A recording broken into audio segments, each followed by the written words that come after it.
Welcome back to 30 check rides, 30 lessons. Today we're going to talk about Robert, who did his initial CFI with us. Robert did a great job. He was really, really well prepared, but you can still, anybody can have a problem on a check ride, and we're going to get to that in just a minute. Robert wanted a check ride real quick. He reached out to us. I jumped on a Zoom with him, and I checked out his knowledge, and his knowledge was amazing. And he asked me, like, well, I kind of want to get this done. How soon can you get me in? And we're in Indiana. He's in New Mexico. I said, get in the car and start driving. And he was like, what? Are you serious? I'm like, yeah, we have like an open week with nothing going on. Go pack your bags, get in your car, and get up here. And he did just that. He packed his bags, jumped in the car, and drove to Indiana.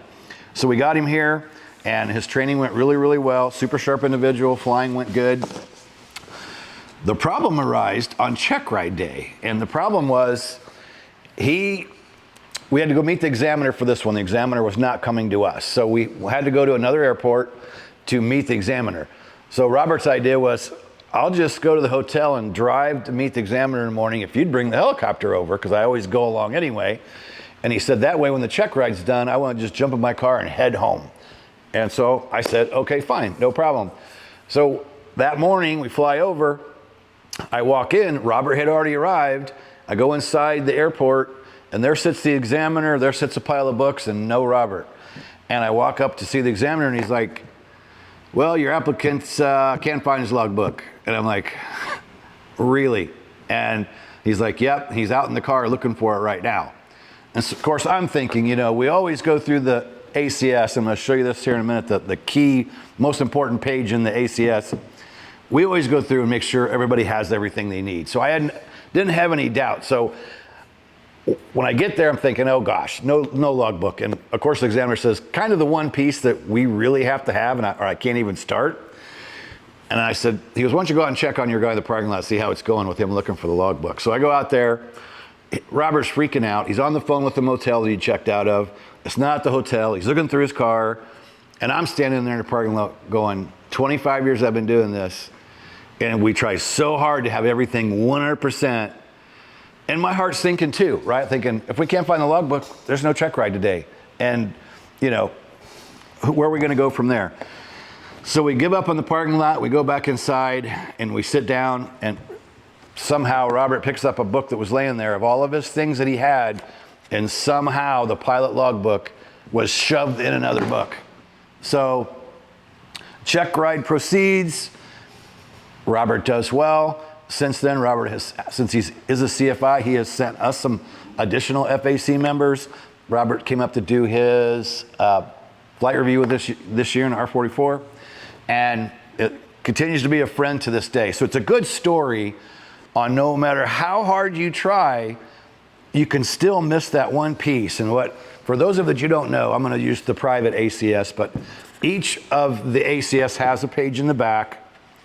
And this is the first thing we do when somebody arrives when they get here, is we go through this page, and it's practical test checklist applicant.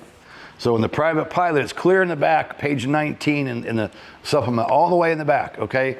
This shows everything that you have to have. It's not that long.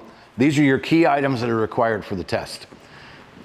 And I'm amazed at how many people actually, when they show up here, coming from wherever around the country, and then maybe they'll have half or 3/4 of what's on this list. Now, we always have them covered because we have enough, I have plenty of materials around here that if somebody forgets something, we can usually put it together and make sure that we have everything ready for the day of the test.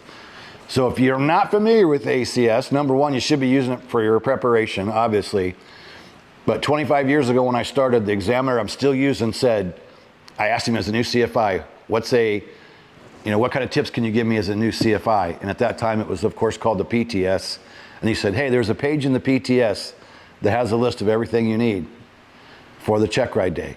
Please go through that with your applicants. Make sure that you guys are ready and you have everything you need. 25 years later, it's the same thing. Page is back here in the back of the ACS. A lot of people have never even seen it, don't even realize it's there.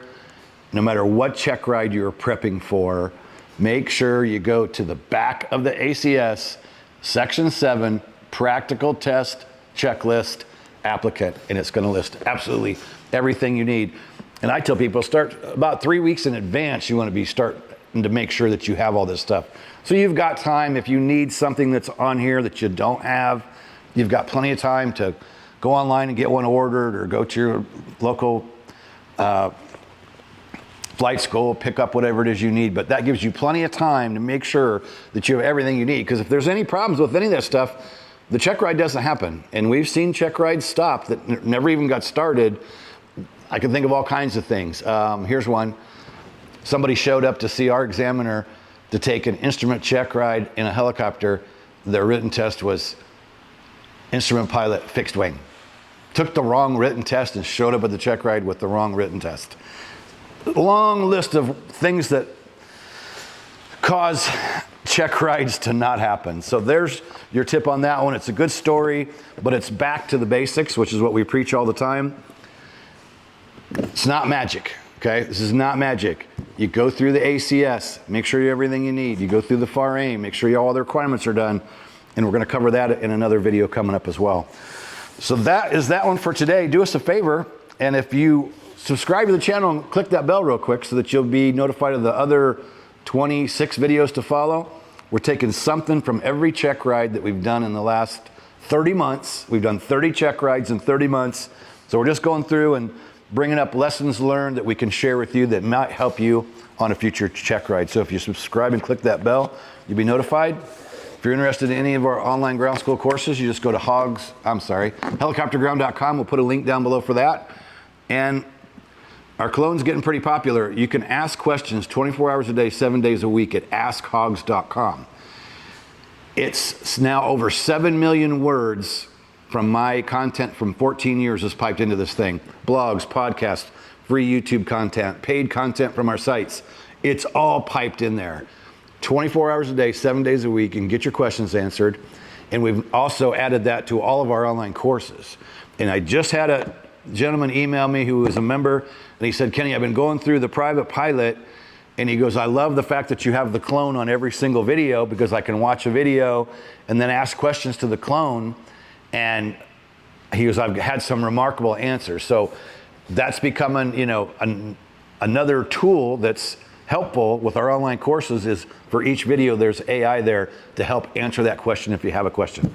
And all that stuff's been read, right, by the AI. Our clone has all that information already piped in there. So that's at askhogs.com. Put a link down below for that as well. Come back tomorrow. See you for the next one. Peace out. When you feel the pressure to fly, but know the right decision is to stay on the ground, hit the Hogs no-go and live to fly another day. Helicopterground.com